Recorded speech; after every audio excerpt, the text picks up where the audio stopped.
disappointing result. Certainly a lot of credit to Syracuse. They were tough. They were physical. We had a hard time all day getting off the field. And, they made one more play at the end. We're certainly disappointed with the result. We're disappointed with the record this season.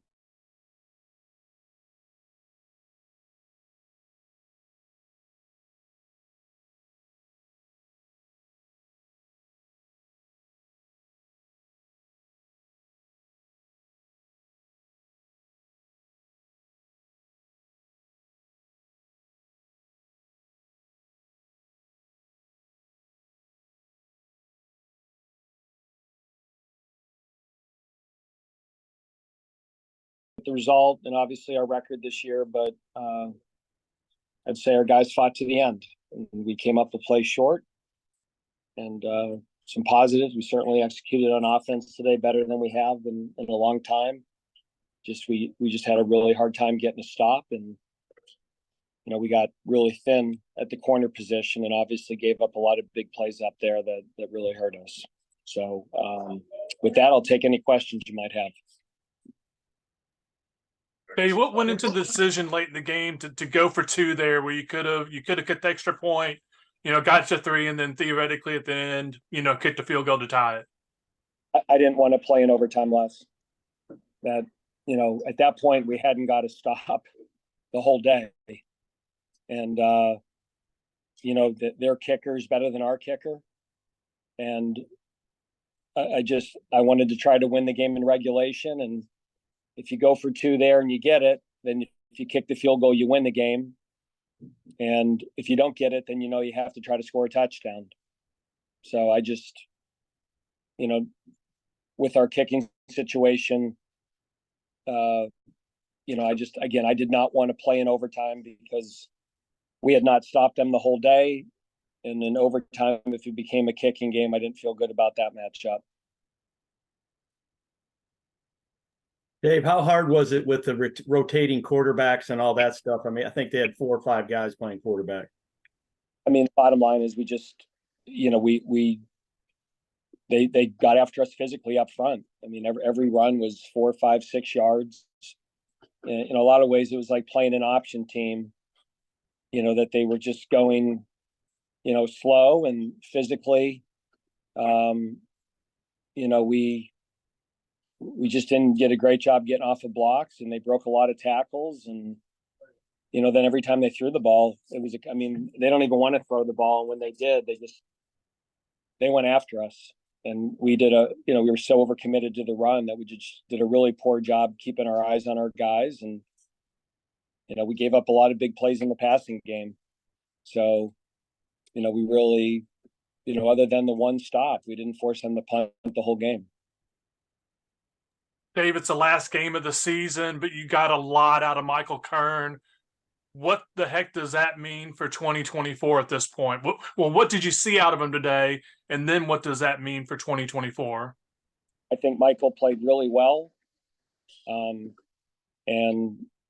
Was very calm, collected, made some plays with his feet.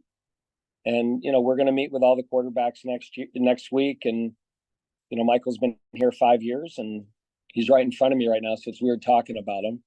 But we'll meet with him next week and see what he wants to do. We'd love to have him back. But he's got to make that decision, and we'll go from there.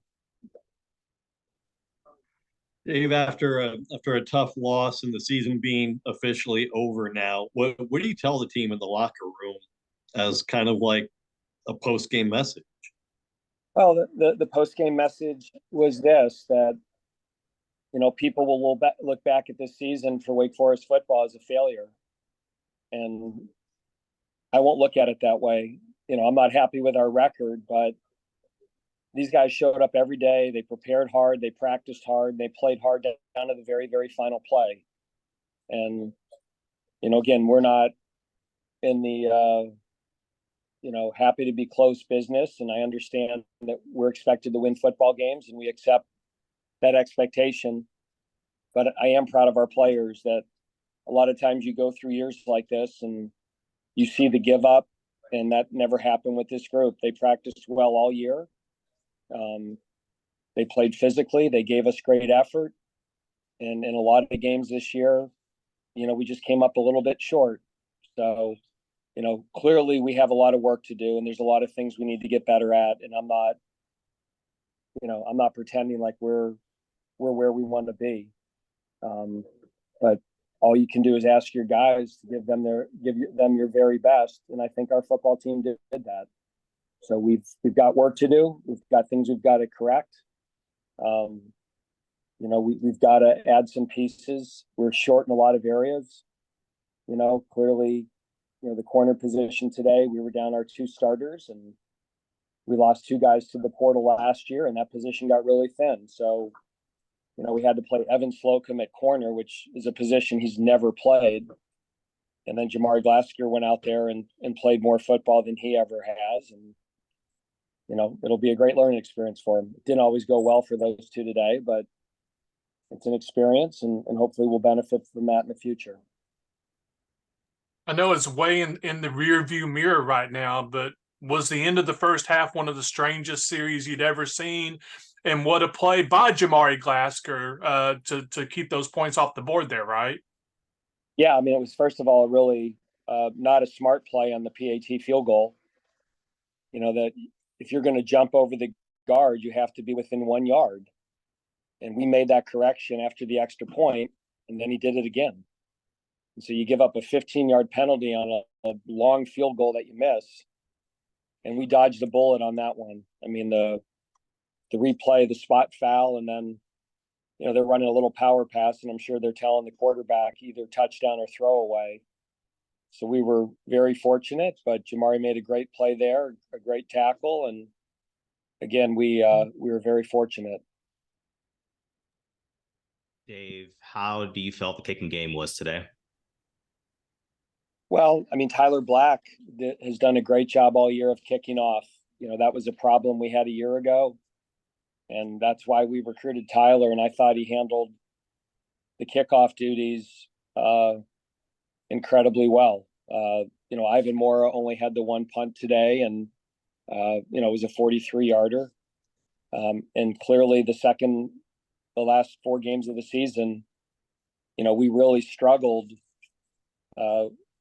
with field goals, so you hit that one and it changes the whole way you play the end of the game. But in fairness to Tyler Black, we recruited him to be a kickoff guy and a punter. And then all of a sudden, because of the struggles we've had at the position, we told him this week, you're going to compete for the kicking job. And he was our best option. And he hit the one barely, and then we missed the other one. And, he hit it good, but, that really wasn't really fair to him to put him in that position. So, kickoffs, punts, good shape. Clearly this year, towards the end of the season, we really struggled kicking field goals. Dave, can you talk a little about the streak of 7 straight bowl games? I don't think people realize how hard that is. Yeah, unfortunately, it's over. And it's hard to do that. That's why we had the second longest streak in the ACC. And we were hoping to make it 8, and we didn't. And so our goal next year is to start a new streak. That'll be certainly one of our primary goals next year, is to get to postseason football again. But we had opportunities to earn it. And you look back, the Georgia Tech game, we had a chance to win it in the fourth quarter. The Virginia Tech game was a 1-score game in the fourth quarter. The Duke game, we lost in the last play of the game. And today we lost in the last 2 minutes of the game. So there's certainly 4 games, or at least 3 of them, that if we play better in the last 2 minutes, we're in a much different position right now, sitting at 6, 7, or 8. But bottom line is, we didn't execute in those games, and because of that, we don't deserve to go to a bowl. Couple more, guys. You mentioned it earlier that today was one of the most productive offenses you've had in weeks. What kind of led to that success? Was it a matchups game? Was there a different game plan? Did the guys have this fight to get one more game left in the season? Yeah, I think all of the above. we felt all year we were capable of doing that on offense. And, I thought our receivers played really well. I thought the O-line played well. Michael was really clean. I mean, we didn't have any turnovers till the fourth down one, and I can't fault him for that. On the fourth down, you got to at least get the ball in the air and give yourself a chance. And so when you play turnover free, you give yourself a chance to win. And this year, I think we've had 22 turnovers, but we only had one today, and that was on a fourth down play. So when you don't turn it over, you give yourself a chance to win. And, again, we had some guys that played well. So just because you lost doesn't mean nobody played well. Taylor Moran, Jamal Banks, all those guys made plays, and Michael put the ball in the money for him. All right. That'll wrap them up, guys. Anything from you? You're good? Okay. Yep. Thanks. Thanks, Dave. All right, guys. Michael Kern will be next.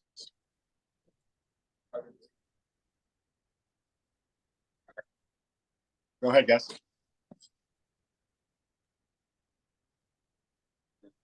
Michael, just how did you feel out there today, and how much fun did you have getting this offense to be like the most productive it's pretty much been all season? I felt good. I was happy that we were able to see the fruit of the work we were putting in to some extent. On offense, we were able to string some drives together.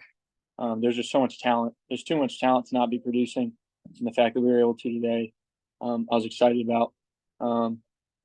Sad for the seniors because I just know how much they've worked and everything they've put in. So I wish we could have got it done. But there's work that we'll get done in the off season. And excited about. So. And Michael, do you see yourself coming back next year? Yeah, it's a decision I still have to make, but I'm really thankful for everything these coaches do. And I love Coach R. I love Coach Clausen. The way they run this program is unique. The kind of guys they bring in is unique, and I've just loved being a part of it for the last 5 years. So yeah.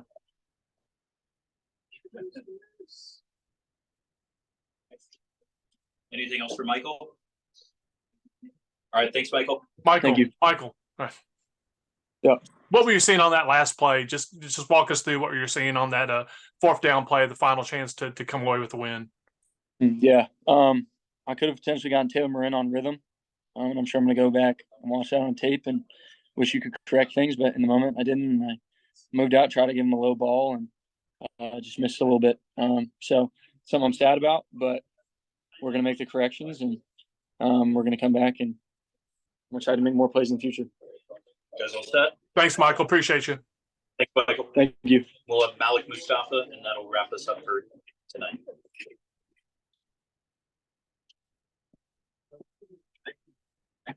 We will take questions for Malik as soon as you guys are all good. Malik, how confusing was it with all the quarterbacks they played today? We had a good game plan going into the week. That's what we were expecting the last 2 weeks with the opponents they faced. But they were able to utilize number 6 more in the passing game. I guess he was feeling better from whatever injury he had. So we just didn't execute on that level. We had to adjust, and some plays we made, some plays we didn't. So overall, they came out with a lot of junk, but, not the best job adjusting to the pass as we did in the run. So Malik, in the run game, was it just losing leverage? Was it just not setting the edge? Was it just what was going on in the run game?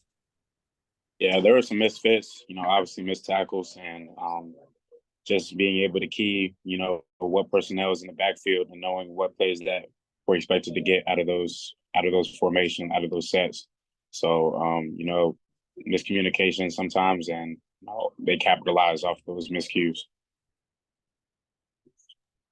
I mean, for you, I know it's the last game of the season. Have you, made a decision on whether or not you're going back? I know you went through senior day. Yeah, I'm still got to think about it, just make the best decision for me, have the good people in my corner to just make the best decision for me in my future. So it's something I got to think about. Anything else for Malik? All right, thanks, Malik. That'll wrap us up for tonight. We will see you guys at a later date. Thank you. Thanks, Andrew.